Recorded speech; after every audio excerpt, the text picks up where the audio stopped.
During the summer of 2003, events in the northeastern United States involving a strange, human like creature sparked brief local media interest before an apparent blackout was enacted.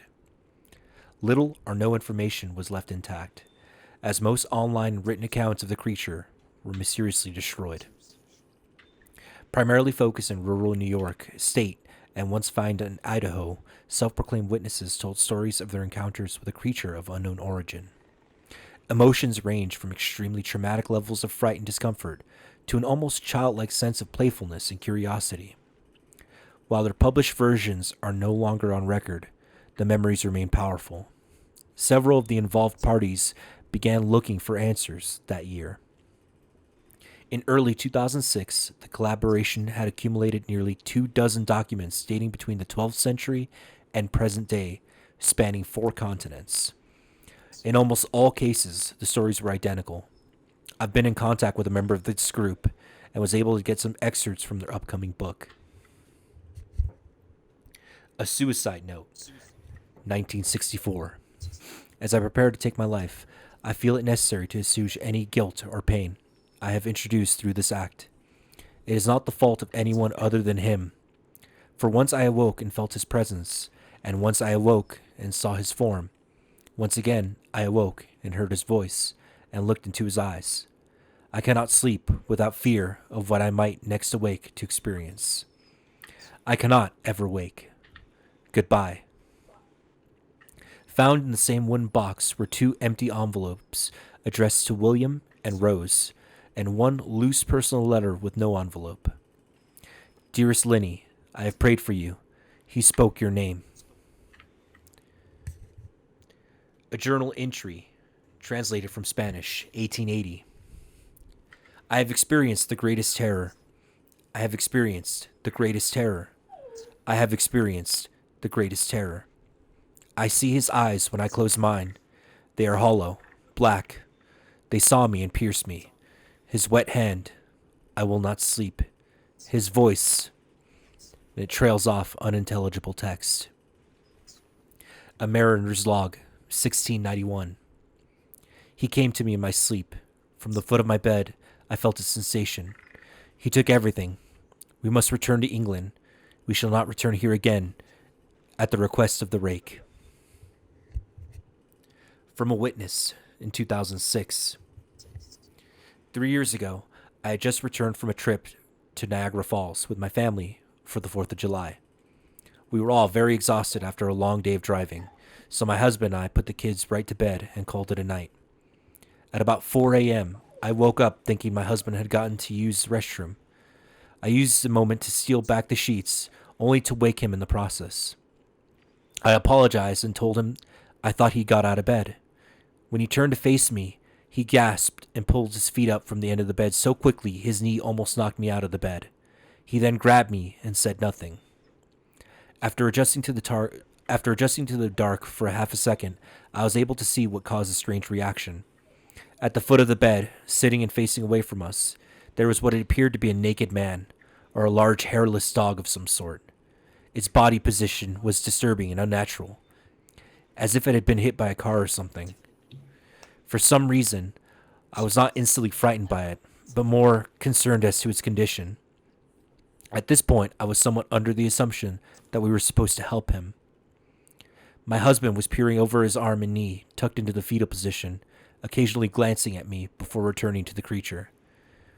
In a flurry of motion, the creature scrambled around the side of the bed and then crawled quickly, in a flailing sort of motion, right along the bed until it was less than a foot from my husband's face.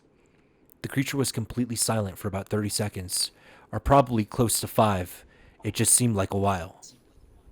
Just looking at my husband. The creature then placed its hand on his knee and ran into the hallway, leading to the kids' room. I screamed and ran for the light switch, planning to stop him before my children were hurt. When I got to the hallway, the light from the bedroom was enough to see it crouching and hunched over about 20 feet away. He turned around and looked directly at me, covered in blood. I flipped the switch on the wall and saw my daughter, Clara. The creature ran down the stairs while my husband and I rushed to help our daughter.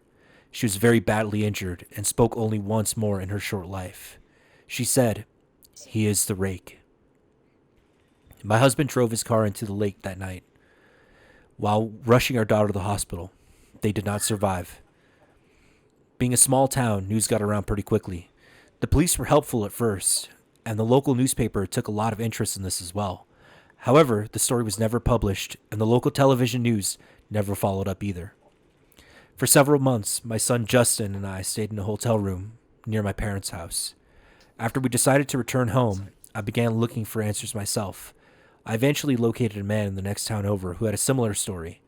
We got into contact and began talking about our experiences. He knew of 2 other people in New York who had seen the creature we now refer to as the Rake. It took the 4 of us about 2 solid years of hunting on the internet, writing letters, to come up with a small collection of what we believed to be accounts of the Rake. None of them gave any details, history, or follow-up. One journal had an entry involving the creature in its first 3 pages and never mentioned it again. A ship's log explained nothing of the encounter, saying only that they were told to leave by the Rake. That was the last entry in the log. There were, however, many instances where the creature's visit was one of the series of visits with the same person. Multiple people also mentioned being spoken to, my daughter included. This led us to wonder if the Rake had visited any of us before our last encounter. I set up a digital recorder near my bed, and I left it running all night. Every night, for 2 weeks. I would tediously scan through the sounds of me rolling around in the bed each day when I woke up. By the end of the second week, I was quite used to the occasional sound of sleep while blurring through the recording at 8 times the normal speed. This still took almost an hour every day. On the first day of the 3rd week, I thought I heard something different. What I found was a shrill voice. It was the Rake. I can't listen to it long enough to even begin to describe it. I haven't let anyone listen to it. All I know is that I've heard it before, and I now believe that it spoke when it was sitting in front of my husband. I don't remember hearing anything at the time, but for some reason, the voice of the recorder immediately brings me back to that moment. The thoughts that must have gone through my daughter's head make me very upset. I have not seen the Rake since it ruined my life, but I know that he has been in my room while I slept. I know, and I fear, that one night I'll wake up and I'll see him staring at me. That's the Rake. So, we'll kick it off with Lewis this time. Lewis, what'd you think? It was very enthralling. It kept me very captivated. That's one of the, I think a lot of people consider that one a classic. Yeah, it's definitely one that people call a classic. The Dangerous Rake. It was called that because I don't know if like there was a picture of it. Yeah, It had really, really, really long fingers. yeah. So for this one, while you guys are watching the video, I'll have some visuals up that I'm perusing off of Google, so you can kind of have some visuals to go along with the stories. So this one, I'll definitely have some pictures of the Rake, some You'll be fan, doing the yard work and shit. yeah. The Rake. No, once you see it, you'll understand why it's actually scary. I mean, that was like a set. That was definitely like a 7. It doesn't have to be with long fingers, man. Just sitting in the fucking bed of the foot of my bed is good. Yeah, enough, that part, man. yeah. Fuck that shit. Yeah, and the thing is, I mean, eventually it gets more descriptive, explained. but here, I mean, in this telling of the story, they don't describe the fingers or anything. They don't describe the Rake. It just, the reason that it's called the Rake in this original one is because that's what it's calling itself. It's telling people that its name is the Rake. Huh. Sounds more of like a dynamic figure. Yeah. It's a demonoid phenomenon. Demonoid phenomenon. Get it out. Let's get it. All right. So, Duty, you said 7 from you. Lewis, what do you think? What are you gonna drop on that?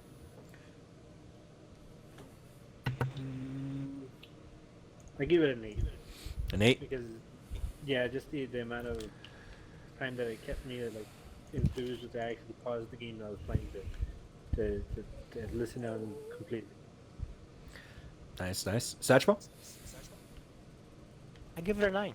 was a very intriguing story. It kept me on the edge. I'm not gonna lie, I almost had a visual. Nice, nice, nice. Almost. And now the harshest critic, Slim. What did you think? I give it a 6. It was pretty good. Yeah, that's not bad actually. From Slim, a 6. He's the Simon Cowell of this group. Yeah, I like the Rake a lot. I definitely that story especially. I don't think I've ever read that version. I've read some, but I've never read that one because it didn't. I was reading it and I'm like, I do not remember any of this shit. Definitely a good one though. I like that a lot. I'll give that one definitely a solid 8. That's a solid, rock solid 8. A young girl is playing in her bedroom when she hears her mother call to her from the kitchen. She begins to run downstairs to meet her mother. As she's running through the hallway, the door to the cupboard under the stairs opens and a hand reaches out and pulls her in. It's her mother. She whispers to her child, "Don't go into the kitchen. I heard it too." Oh, shit.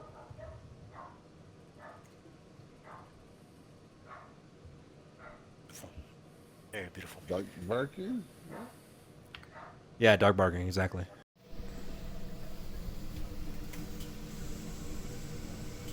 What do you think of urban kayaking?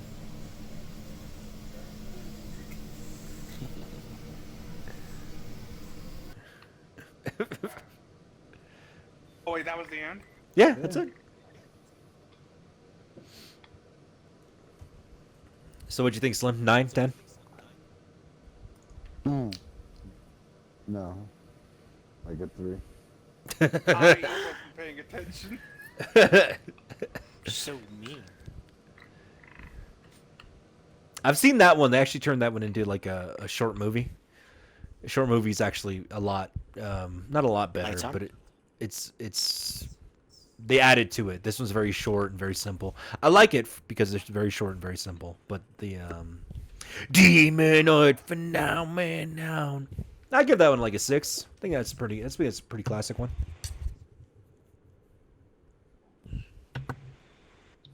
Yeah. Like, it's short and to the point, but like creepy all at the same. You know, it's like Mm-hmm.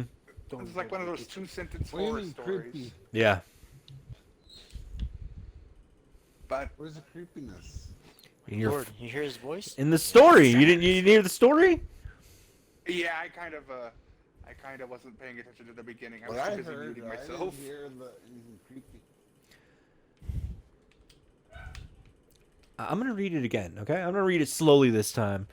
A young girl is playing in her fucking bedroom, okay? She hears her mother call to her from the fucking kitchen. She goes to run downstairs to her mother. But as she's running through the fucking hallway, somebody grabs her and they pull her in.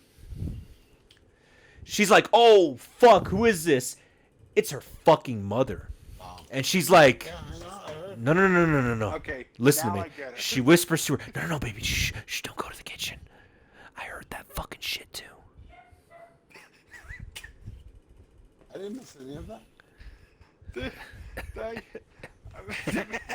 fair, like that version. That version was better. version's a lot of better, much better. But yeah, the implication there is kind of like I give that like a 5. Damn, Andy, that was a better version. But that was a much better. I like the original version better. You're all fucking dumb. Daddy, I had a bad dream. You blink your eyes and pull up on your elbows. Your clock glows red in the darkness. It's 3:23. Do you want to climb into bed and tell me about it? No, Daddy. The oddness of the situation wakes you up more fully. You can barely make out your daughter's pale form in the darkness of your room. Why not, sweetie? Because in my dream, when I told you about the dream, the thing wearing mommy's skin sat up. For a moment, you feel paralyzed. You can't take your eyes off of your daughter, but the covers behind you begin to shift. Oh shit. It sounds like a skin jacker. A skin jacker?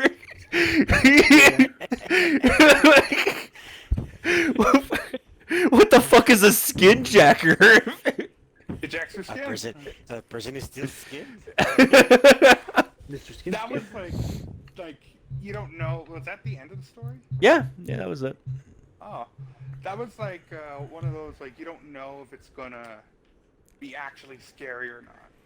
I mean, yeah, like the anticipation there. Is she a skin jacker?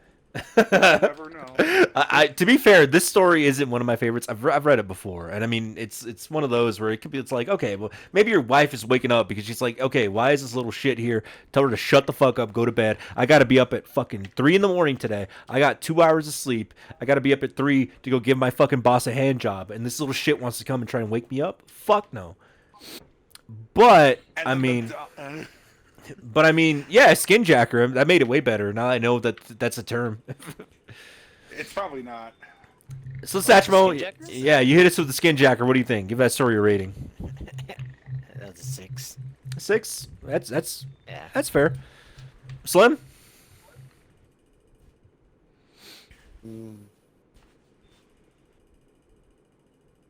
Some of these are Hey, wake- open-ended. Wake up. Yeah, it's like I'm reading them bedtime stories. That was okay. I mean, not too bad. You like that one better than the fucking in the kitchen? He understood it more. Yeah, I guess. You can relate. Well, You give were us a such give us danger, remember? give us a rating. What's your rating? Give it to me. Give me some more. 4. Fair enough. Man, Looney door. Dylan's being very, very like harsh with these. Yeah, he's a harsh fuck. Yeah. Yeah, that's sort of like I'd say yes 6. Like That's 6. dang. Hey, well yeah, because like it's unclear if it's just like mundane or if it's actually going to be like 10 terrifying. Because if it went further than that, that would be absolutely a 10 for me. Looney Fump. Some. I'm giving it a 7 because it leaves it open ended so you can like picture in your own mind what's gonna happen from there on and out. But just the whole aspect of the guy waking up like jokingly and he's like, oh crap, no, it's serious. That kind of hits home, you know. Mm-hmm. Woke up in the World Series. No, He woke up in the World Series. Yeah, that's the funny thing. That's what I With understood. me, I'm not getting any visuals or. Did he get any visual like? Well, because it's so short that it's kind of hard to get a visual. You know what I mean? You gotta have a good imagination. 'cause I With- You kind of have to visual. put yourself there. With the rake, Well, I did you do get have any a good visuals? imagination. With the rake, Slim, did you get any visuals or no? Yeah, I You pictured got fucking something garden work. sitting at the foot of the bed. He was jacking it. But yeah, that's Yeah.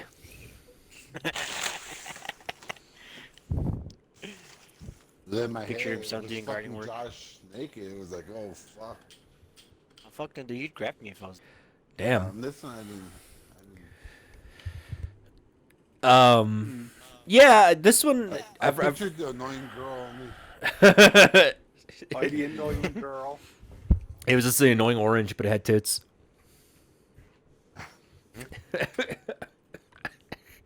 Yeah, I don't find this one very scary, but I do think it's a good one. I mean, for it's short and it's very effective. I'll give it a 5. It's not one of my favorites, but I do like it. We were friends in college and continued to be after I graduated. Notice that I said I. He dropped out after 2 years of barely cutting it. Oh, did I mention that Peter Terry was addicted to heroin? There was a period where he wasn't online for about 5 weeks straight. I wasn't worried. He was a pretty notorious flake and drug addict, so I assumed he just stopped caring. Then one night, I saw him log on. Before I could initiate a conversation, he sent me a message. David, man, we need to talk. That was when he told me about the No End House. It got that name because no one had ever reached the final exit. The rules were pretty simple and cliche. Reach the final room of the building and you win $500. There were 9 rooms in all. The house was located outside the city, roughly 4 miles from my house. Apparently, Peter had tried and failed. He was a heroin and who knows what the fuck else addict. So I figured the drugs got the best of him, and he wigged out at a paper ghost or something. He told me it would be too much for anyone, that it was unnatural. I didn't believe him. I told him I would go check it out the next night, and no matter how hard he tried to convince me otherwise, $500 sounded too good to be true. I just had to go. So, I set out that following night. When I arrived, I immediately noticed something strange about the building. Have you ever seen or read something that shouldn't be scary, but for some reason a chill crawls up your spine? I walked toward the building, and the feeling of uneasiness only intensified as I opened the front door. My heart slowed, and I let out a relieved sigh, leave me as I entered. The room looked like a normal hotel lobby, decorated for Halloween. A sign was posted in place of a worker. It read, "Room 1 this way. 8 more follow. Reach the end and you win." I chuckled and made my way to the first door. The first area was almost so laughable.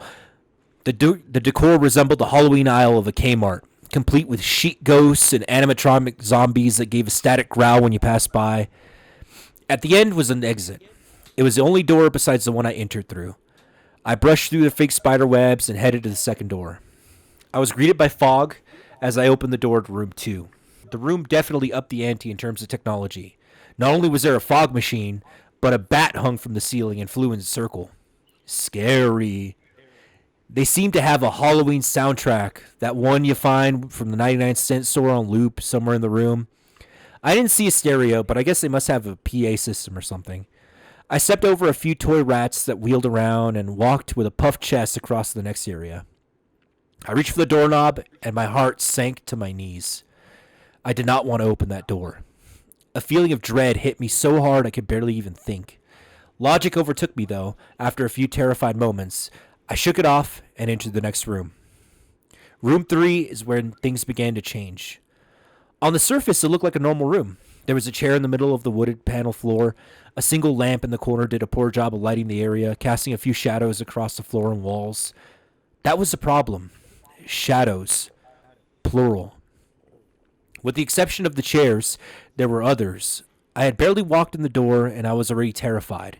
It was at that moment that I knew something wasn't right. I didn't even think as I automatically tried to open the door I came through. It was locked from the other side. That set me off. Was someone locking the doors as I progressed? There was no way. I would have heard them. Was it a mechanical lock that set automatically? Maybe, but I was too scared to really think. I turned back to the room, and the shadows were gone.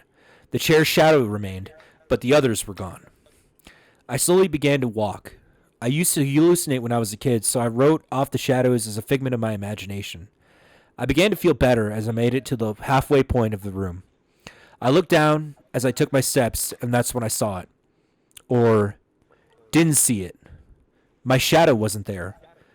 I didn't have time to scream. I ran as fast as I could to the other door and flung myself without thinking into the room beyond. The fourth room was possibly the most disturbing. As I closed the door, all light seemed to be sucked out and put back into the previous room. I stood there, surrounded by darkness, not able to move. I'm not afraid of the dark, and never have been, but I was absolutely terrified. All sight had left me. I held my hand in front of my face, and if I didn't know what I was doing, I would have never been able to tell. Darkness doesn't describe it. I couldn't hear anything. It was dead silence. Like when you're in a soundproof room, you could still hear yourself breathing. You can hear yourself being alive. I couldn't. I began to stumble forward after a few moments. My rapidly beating heart was the only thing I could feel. There was no door in sight. Wasn't even sure there was one this time. The silence was then broken by a low hum. I felt something behind me. I spun around wildly, but could barely even see my nose. But I knew it was there, though. Regardless of how dark it was, I knew something was there. The hum grew louder, closer. It seemed to surround me. But I knew whatever was causing the noise was in front of me, inching closer. I took a step back. I had never felt that kind of fear. I can't really describe true fear. I wasn't even scared I was going to die. I was scared of what the alternative was. I was afraid of what this thing had in store for me. Then the lights flashed for a second, and I saw it. Nothing. I saw nothing, and I know I saw nothing there. The room was again plunged into darkness, and the hum became a wild screech. I screamed in protest. I couldn't hear this goddamn sound for another minute. I ran backwards away from the noise and fumbled for the door handle. I turned and fell into room 5. Before I describe room 5, you have to understand something. I'm not a drug addict. I've had no history of drug abuse or any sort of psychosis short of the childhood hallucinations I mentioned earlier, and those were only when I was really tired or just waking up. I entered the no-end house with a clear head. After falling in from the previous room, my view of room 5 was from my back, looking up at the ceiling. What I saw didn't scare me. It simply surprised me. Trees had grown into the room and towered above my head. The ceilings in the room were taller than the others, which made me think I was in the center of the house. I got up off the floor, dusted myself off, and took a look around. It was definitely the biggest room of them all. I couldn't even see the door from where I was. Various brush and trees must have blocked my line of sight with the exit. Up to this point, I figured the rooms were going to get scarier. But this was a paradise compared to the last room. I also assumed whatever was in the room 4 stayed back there. I was incredibly wrong. As I made my way deeper into the room, I began to hear what one would hear if they're in a forest. Chirping bugs and the occasional flap of birds seemed to be my only company in this room. That was the thing that bothered me the most. I heard bugs and other animals, but I didn't see any of them. I began to wonder how big this house was. From the outside, when I walked up to it, it looked like a regular house. It was definitely on the bigger side, but this was almost a full forest in here. The canopy covered my view of the ceiling, but I assumed it was still there, however high it was. I couldn't see any walls either. The only way I knew I was still inside was the floor matched the other rooms, the standard dark wood paneling. I kept walking, hoping the next tree I passed would reveal the door. After a few moments of walking, I felt a mosquito fly onto my arm. I shook it off and kept going. A second later, I felt about 10 more land on my skin, at different places. I felt them crawl up and down my arms and legs, and a few made their way across my face. I flailed wildly to get them all, but they just kept crawling. I looked down and let out a muffled scream. More of a whimper, to be honest. I didn't see a single bug. Not one bug was on me, but I could still feel them crawling. I heard them fly by my face, felt them sting my skin, but I couldn't see a single one. I dropped to the ground and began to roll wildly. I was desperate. I hated bugs, especially ones I couldn't see or touch, but these bugs could touch me, and they were everywhere. I began to crawl. I had no idea where I was going. The entrance was nowhere in sight, and I still hadn't even seen the exit, so I just crawled, my skin wriggling with the presence of phantom bugs. After what seemed like hours, I found the door. I grabbed the nearest tree, propped myself up, mindlessly slapping my arms and legs to no avail. I tried to run, but I couldn't. My body was exhausted from crawling and dealing with whatever it was that was on me. I took a few shaky steps to the door, grabbing each tree on the way for support. It was only a few feet away when I heard it, the low hum from before. It was coming from the next room, and it was deeper. I could almost feel it inside my body, like when you stand next to the amp at a concert. The feeling of the bugs on me lessened as the hum grew louder. As I placed my hand on the doorknob, the bugs were completely gone, but I couldn't bring myself to turn the knob. I knew that if I let go, the bugs would return, and there was no way I could make it back to room 4. I just stood there, my head pressed against the door, marked 6, and my hand shakily grasped the knob. The hum was so loud I couldn't even hear myself pretend to think.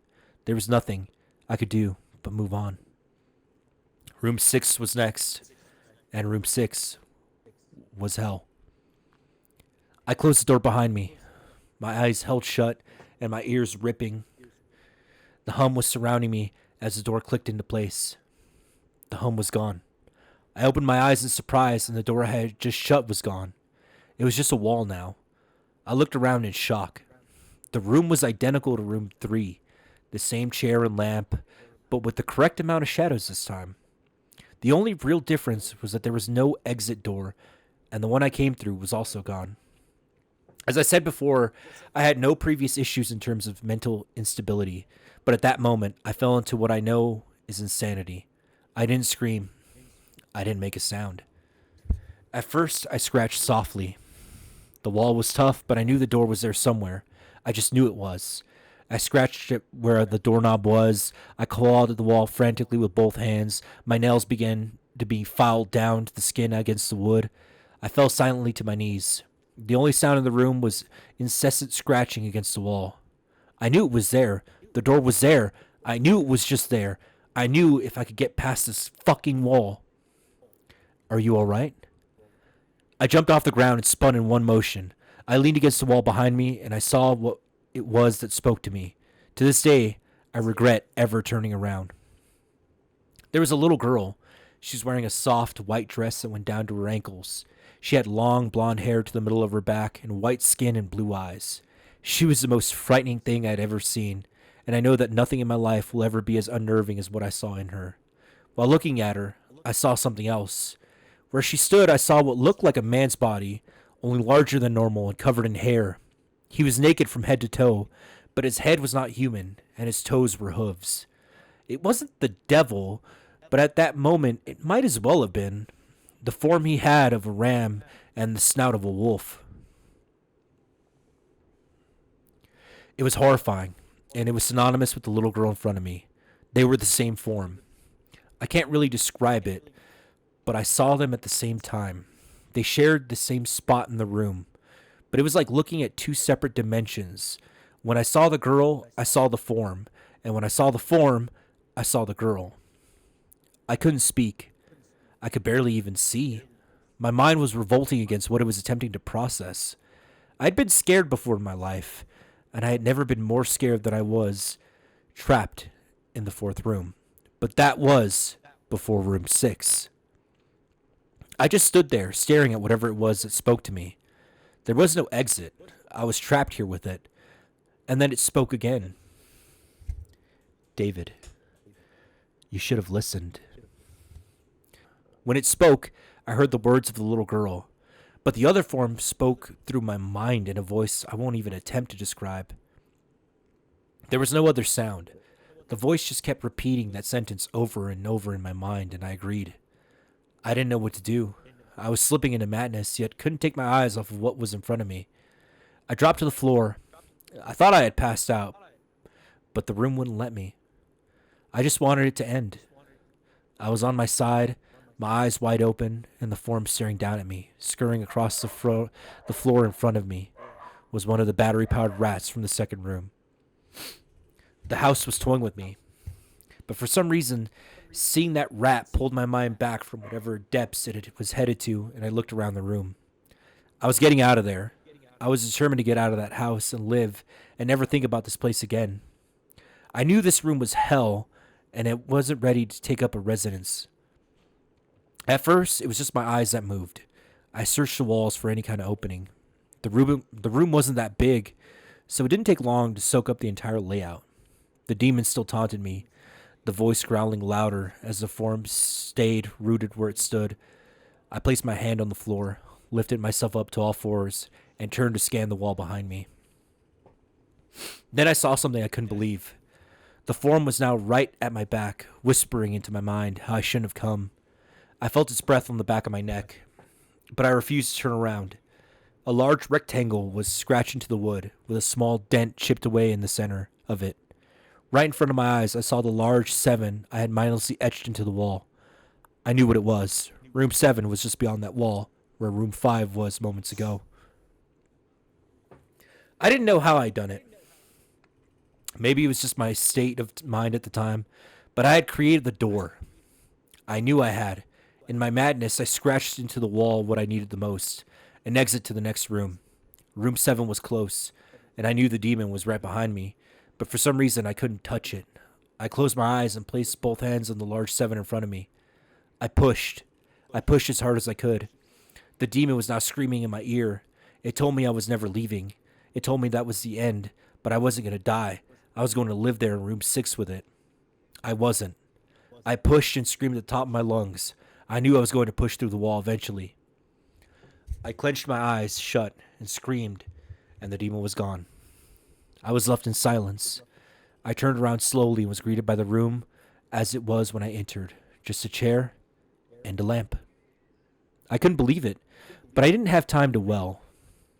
I turned back to the 7 and jumped back slightly. What I saw was a door. It wasn't the one I scratched in, but a regular door with a large 7 on it. My whole body was shaking.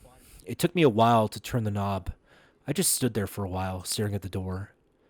I couldn't stay in room 6. I couldn't. But if it was only room 6, I couldn't imagine what 7 had in store. I must have stood there for an hour, just staring at the 7. Finally, with a deep breath, I twisted the knob and opened the door to room 7.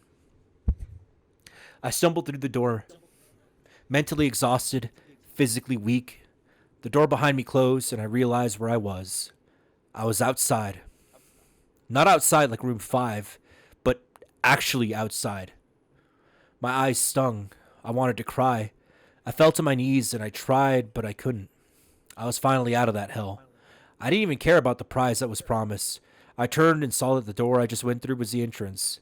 I walked to my car and drove home, thinking of how nice the shower sounded.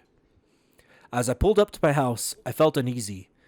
The joy of leaving No End House had faded and dread was slowly building in my stomach. I shook it off as a residual from the house and made my way to the next floor. I entered and immediately went up to my room. There on my bed was my cat, Bakersville. He was the first living thing I had seen all night, and I reached to pet him. He hissed and swiped at my hand. I recoiled in shock, as he had never acted like that. I thought, whatever, he's an old cat. I jumped in the shower and got ready for what I was expecting to be a sleepless night. After my shower, I went to the kitchen to make something to eat. I descended the stairs and turned into the family room, and what I saw would be forever burned into my mind. My parents were laying on the floor, naked and covered in blood. They were mutilated to near unidentifiable states. Their limbs were removed and placed next to their bodies. Their heads were placed in their chests facing me. The most unsettling part was their expressions. They were smiling, as though they were happy to see me. I vomited and sobbed there in the family room. I didn't know what had happened.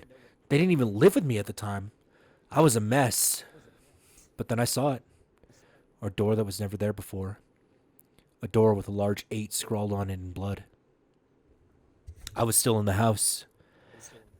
I was standing in my family room. But I was in room 7. The faces of my parents smiled wider as I realized this. They weren't my parents. They couldn't be. But they looked exactly like them.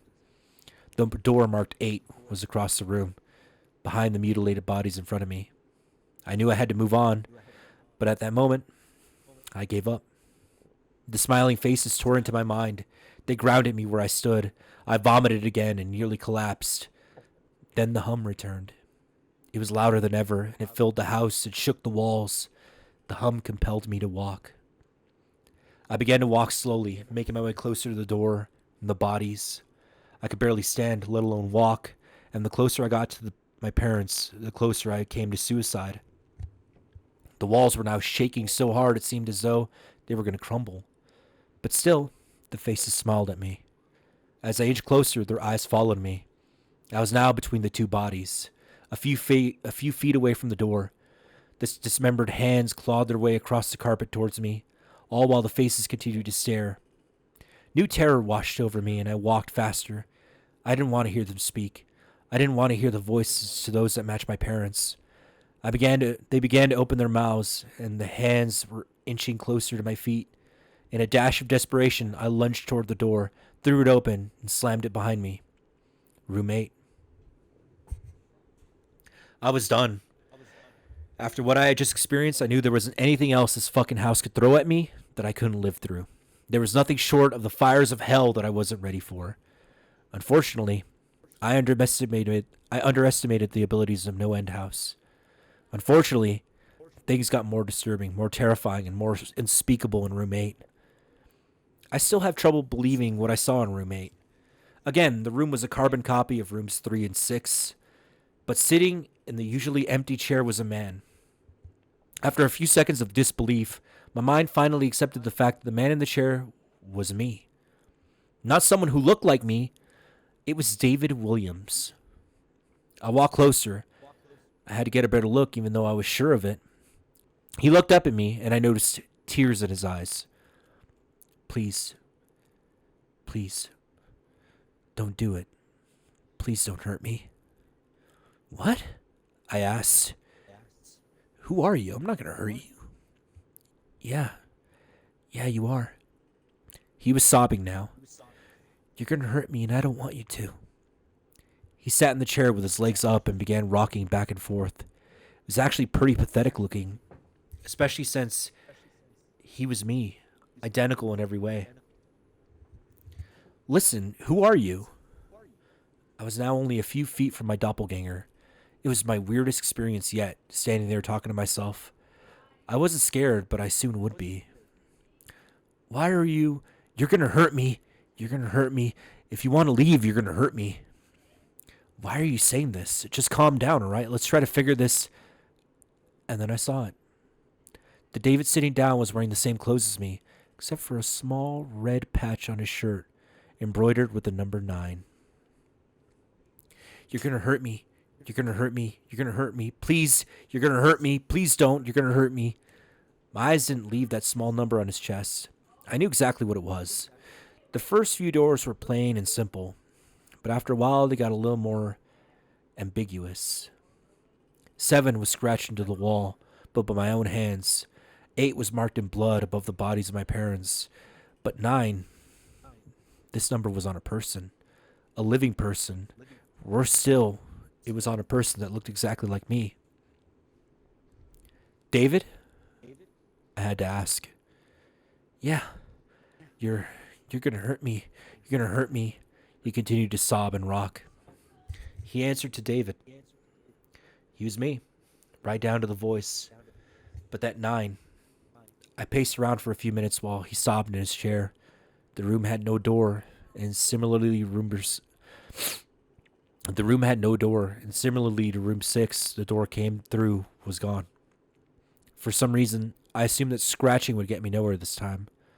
I studied the walls and floor around the chair, sticking my head underneath and seeing if anything was below. Unfortunately, there was.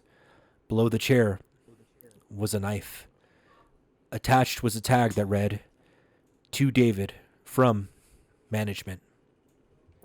The feeling in my stomach as I read that tag was something sinister.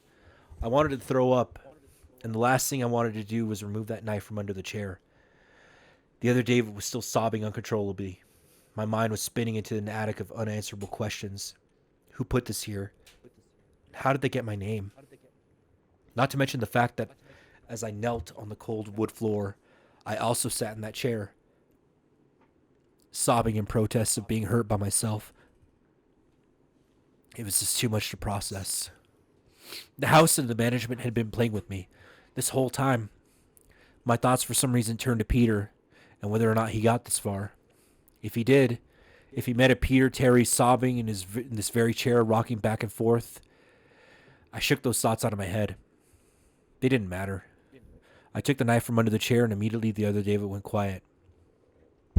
David, he said in my voice, what do you think you're going to do? I lifted myself from the ground and clenched the knife in my hand. I'm going to get out of here. David was still sitting in the chair, though. He was very calm now. He looked up at me with a slight grin. I couldn't tell if he was going to laugh or strangle me. Slowly he got up from the chair and stood facing me. It was uncanny. His height and even the way he stood matched mine. I felt the rubber hilt of the knife in my hand and gripped it tighter. I don't know what I was planning on doing with it, but I had a feeling I was going to need it. Now, his voice slightly deeper than my own. I'm going to hurt you. I'm going to hurt you, and I'm going to keep you here. I didn't respond. I just lunged and tackled him to the ground. I had mounted him and locked him down, knife poised and ready. He looked up at me terrified. It was like looking in a mirror. Then the hum returned, low and distant, though I still felt it deep in my body. David looked up at me as I looked down at myself. The hum was getting louder and I felt something inside me snap. With one motion, I slammed the knife into the patch on his chest and ripped down. Blackness fell into the room, and I was falling. The darkness around me was like nothing I had experienced up to this point. Room 4 was dark, but it didn't come close to what completely engulfed me. I wasn't even sure if I was falling after a while. I felt weightless, covered in dark. Then a deep sadness came over me. I felt lost, depressed, suicidal. The sight of my parents entered my mind. I knew it wasn't real, but I had never seen it, and the mind has trouble differentiating between what is real and what isn't. The sadness only deepened. I was in room 9 for what seemed like days, the final room, and that's exactly what it was. The end. No End House had an end, and I had reached it. At that moment, I gave up. I knew I would be in that state, in that in-between state forever, accompanied by nothing but darkness. Not even the hum was there to keep me sane.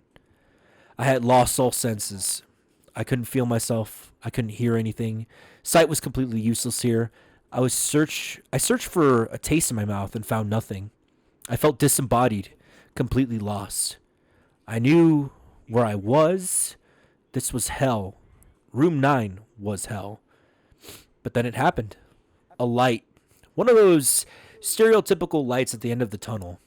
I felt ground come up from below me, and I was standing. After a moment or two of gathering my thoughts and senses, I slowly walked towards that light. As I approached the light, it took form. It was a vertical slit down the side of an unmarked door. I slowly walked through the door and found myself back where I started, the lobby of No End House. It was exactly how I left it. Still empty, still decorated with childish Halloween decorations. After everything that happened that night, I was still wary of where I was. After a few moments of normalcy, I looked around the place trying to find anything different. On the desk was a plain white envelope with the name handwritten on it. Immensely curious, yet still cautious, I mustered up the courage to open the envelope.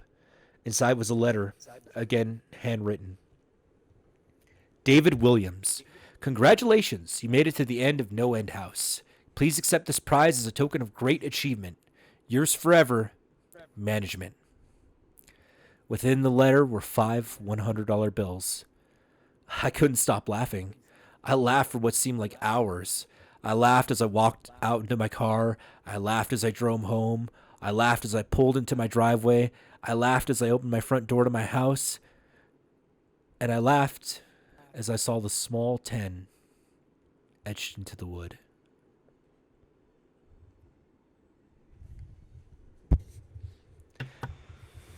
What? he came back so hard to. 10.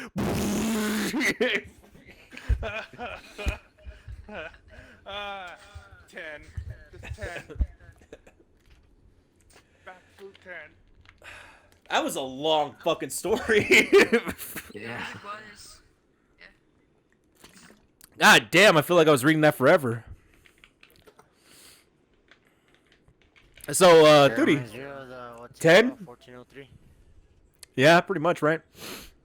Yeah, room 1403. I'm glad Duty enjoyed it.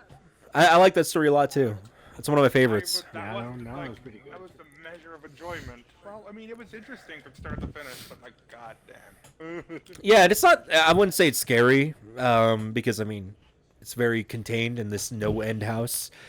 But I love the imagery. I love the descriptions, and I love the twist at the end. I love that he thinks he makes it out. He goes home, and there's a 10 etched onto his wall, into the wood of his door. A nice little twist. What'd you guys think? Cook's the motherfucking king. I mean, it's not like super scary, but what I like about it, it's like it kind of plays with your mind and stuff. Like makes you like how in the story it was like he was looking at his parents and stuff. So it's like if you would actually like listen to it and like let yourself like feel it, you could actually almost put yourself in his like position and feel that kind of like tripped out, like, well, what the fuck is happening? Shit, you know? Yeah. So, I mean, for me, just because how the story was written, it was so fucking great. I'll give it a fucking 8 or 9. Nice. Duty, you gave it a 10. Yeah, well, mostly it's scariness. I mean, it was interesting. But like everything from 8 onward, like God. Yeah, I love it. I love the way it fucks with him, the way it toys with him. Yeah, it was a really good story. Lewis, what'd you think? I'll give it a 9. I like how it built up the suspense a lot and it kept it going throughout the whole story. Satchmus? I give it a 10. 10 out of 10. Mm. 10 out Wow. of 10. Like I said, it reminded me of the movie 1403. Mhm. It's also a book. That must have scared you silly. With John Cusack. But I know what it is. I mean, to dynamic type of figure to take shape of you and fuck with you, hit you right in the heart, and at the very end give you hopes of like, oh, I did it, and haha, sucker, what's up, pussy? You know what I mean? Mm-hmm. I guess. So, Last but not least, let's hear from the Simon Cowell of horror, Slim from above. What do you think? wait, You can just know. Yeah, he's already asleep. Yeah. Nah, that's 7. 7? Evan's a high mark. Yeah, that's not bad from a Slim. Yeah. Mm-hmm. All right. yeah, Slim Watch giving you high get nightmares numbers. about it. But if it was all about sharks, I gotta find a shark creepypasta. A shark? Yeah, Slim's afraid of Slim's sharks. terrified of sharks. There No once way. was I a shark. fucking love sharks, dude. Even though he's a Sharks shark are so himself, fucking but he's beautiful. afraid. I'll just read the screenplay for Jaws. Andy, kick her. No. Why? Because I see He's sharks. not a fan of sharks. And a fan of people reminding him that he's not a fan of sharks. Yeah, asshole. I love sharks. What the fuck's wrong with you? And I kick him Yeah, too. dude. Aw, Pussy? Did you know that sharks actually I like keep sharks. they're like a big part of the ecosystem and shit. They You're keep- part of the ecosystem.